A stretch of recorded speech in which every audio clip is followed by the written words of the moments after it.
Hi, எல்லாருக்கும் வணக்கம்.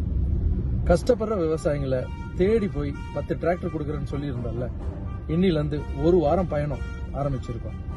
நம்மளுக்கு சோறு போடுற விவசாயிகளை கொஞ்சம் சந்தோஷப்படுத்தி பார்ப்போம். எல்லாம் போறோம். என்ன எல்லாம் போறோம்னு சொல்றேன்னு நினைக்கிறீங்களா? எஸ், என் பின்னாடி ஒரு படையே வந்துட்டு இருக்குங்க. 10 லாரி. அந்த லாரிக்குள்ள 10 டிராக்டர்.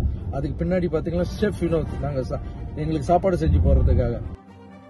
அதுக்கு பின்னாடி பாத்தீங்கன்னா என்னுடைய ஸ்டூடெண்ட்ஸ் வந்துட்டு இருக்காங்க, நான் படிக்க வச்ச பசங்க எல்லாருமே.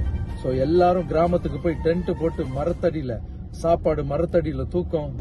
ஒரு விவசாயி வீட்டுக்கு தெரியாம டக்குன்னு உள்ள போவோம். ஏங்க, ஒரு டிராக்டர் வாங்கினா தான் புள்ளைய படிக்க வச்சு, அவர் படிக்காம இருப்பாரு, தான் புள்ளைய படிக்க வச்சு பெரியாளாக்கி ஒரு 20 வருஷம் வெயிட் பண்ணணும்.